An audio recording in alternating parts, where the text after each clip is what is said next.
અમદાવાદમાં વહેલી સવારથી વરસાદી માહોલ જોવા મળી રહ્યો છે। હાલ આપ જે દ્રશ્ય જોઈ શકો છો કે હાલ અમદાવાદના આંબાવાડી વિસ્તાર છે, પંચવટી વિસ્તાર છે, આ ઉપરાંત સીજી રોડ સહિત અલગ અલગ વિસ્તારો જે છે, આશ્રમ રોડ વિસ્તાર છે, તમામ જગ્યાએ ધીમી ધારે વરસાદ જે છે તે વરસી રહ્યો છે। જે પ્રકારે હવામાન વિભાગે આગાહી કરી છે કે આગામી 3 દિવસ સુધી ભારેથી અતિ ભારે વરસાદ જે છે તે અમદાવાદ સહિત રાજ્યના દક્ષિણ ગુજરાત અને સૌરાષ્ટ્રના કેટલાક ભાગોમાં વરસાદ વરસી શકે છે અને તે પ્રકારની સ્થિતિ અત્યારે જોવા મળી રહી છે। ગઈકાલે પણ મોડી સાંજે ધોધમાર વરસાદ જે છે તે અમદાવાદ સહિત અલગ અલગ જિલ્લાઓમાં જોવા મળ્યો હતો અને અત્યારે પણ વરસાદ જે છે તે જોવા મળી રહ્યો છે। વરસાદી માહોલ છે, છેલ્લા કેટલાક દિવસથી અસહ્ય ઉકળાટનું વાતાવરણ હતું, ગરમીનું વાતાવરણ હતું અને અત્યારે વહેલી સવારથી વરસાદી વાતાવરણ છે અને તેના કારણે વાતાવરણમાં ઠંડક જોવા મળી રહી છે। એક વરસાદી સિસ્ટમ સક્રિય થઈ છે અને જેના કારણે સમગ્ર ગુજરાતમાં વરસાદી માહોલ છે તે જોવા મળી રહ્યો છે। અત્યારે અમદાવાદ શહેરમાં વહેલી સવારથી જ કાળા ડિબાંગ વાદળો છે તે જોવા મળી રહ્યા હતા। રાતનો માહોલ હોય તેવું લાગી રહ્યું છે।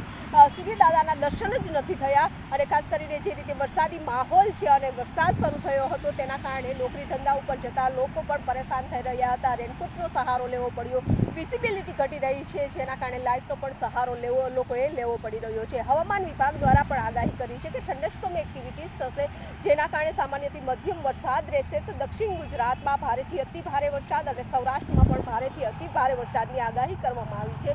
આગામી 48 કલાક સમગ્ર ગુજરાતમાં વાતાવરણ યથાવત રહેશે। વરસાદી માહોલ છે તે જોવા મળી રહ્યો છે। અત્યારે ભારે વરસાદના કારણે દક્ષિણ ગુજરાતમાં પણ પાણી થઈ રહ્યા છે, ત્યારે અમદાવાદ શહેરમાં પણ અમદાવાદવાસીઓ પણ ભારે ઉકળાટથી જે થઈ રહ્યો હતો અને તેના કારણે વરસાદની રાહ જોઈ રહ્યા હતા। જોકે વરસાદ થતાની સાથે જ વાતાવરણમાં ઠંડક પ્રસરી છે। અત્યારે જે રીતે અમદાવાદ શહેરમાં વરસાદી માહોલ છે અને જે રીતે વરસાદ થઈ રહ્યો છે તેના કારણે અમદાવાદ શહેરના અલગ અલગ વિસ્તારમાં જે પાણી ભરાવાની સમસ્યા છે, સાથે જ જીએમડીસી ગ્રાઉન્ડમાં પણ અત્યારે વરસાદી પાણી છે તે ભરાયેલા છે। આપ જોઈ શકો છો કે આ એક બાજુ વરસાદી પાણી છે અને બીજી બાજુ જે નવરાત્રી છે તેની તૈયારીઓ ચાલી રહી છે। અત્યારે જીએમડીસી ગ્રાઉન્ડમાં જે ડોમ તૈયાર કરવામાં આવ્યા છે કે નવરાત્રીને લઈ તૈયારીઓ છે તે કરી દેવામાં આવતી હોય છે, ત્યારે આયોજકો પણ ચિંતિત છે। હવે કારણ કે ગણતરીના દિવસો જ બાકી રહ્યા છે નવરાત્રીને લઈ અને તેની તૈયારીઓ ચાલી રહી છે, સાથે જ વરસાદની જે રીતે આગાહી છે અને વરસાદ થઈ રહ્યો છે તેના કારણે ચિંતા વધી રહી છે।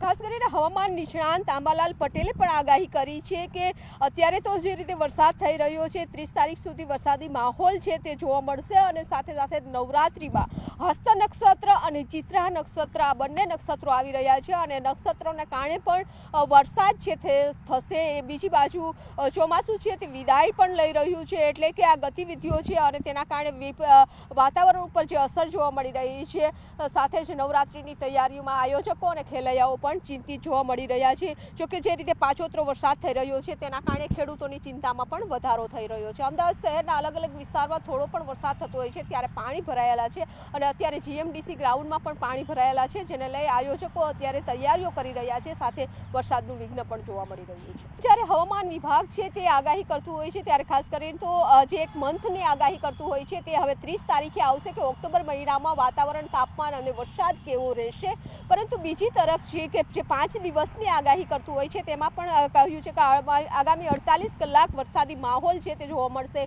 દક્ષિણ ગુજરાત અને સૌરાષ્ટ્ર સહિત પૂર્વ મધ્ય ગુજરાતમાં પણ ભારે વરસાદની આગાહી કરવામાં આવી છે। થંડરસ્ટોર્મ એક્ટિવિટીઝ થઈ રહી છે અને તેના કારણે ભારે પવન સાથે જે રીતે વરસાદ વરસી રહ્યો છે, એટલે કે સમગ્ર ગુજરાતમાં નવરાત્રીની જે તૈયારીઓ થઈ રહી છે તેમાં વરસાદ છે તે વિઘ્ન બની રહ્યો છે। સાથે જ જે ચોમાસું પાક પણ હવે તૈયાર થવાની તૈયારીમાં છે અને તેવા સંજોગોમાં જ્યારે વરસાદ આવે છે ખેડૂતોની ચિંતામાં પણ વધારો થઈ રહ્યો છે। અત્યારે હજુ પણ નવરાત્રીમાં વરસાદ થશે એટલા માટે કે હવામાન નિષ્ણાંત આંબાલાલ પટેલે પણ કહ્યું હતું કે એક પછી એક સિસ્ટમ છે તે બંગાળની ખાડીમાં બનતી રહેશે અને જ્યારે પણ બંગાળની ખાડી અથવા તો અરબી સમુદ્રમાં સિસ્ટમ બનતી હોય છે તેની અસર સીધી ગુજરાતના વાતાવરણ ઉપર થતી હોય છે, એટલે નવરાત્રીમાં પણ હસ્ત નક્ષત્ર એટલે કે આપણે એવું કહેવાય છે કે હાથીઓ જે હોય છે તે વરસતો હોય છે, ગાજવીજ સાથે વરસાદ છે તે થતો હોય છે અને તેના કારણે નવરાત્રી બગડે તેવું પણ લાગી રહ્યું છે।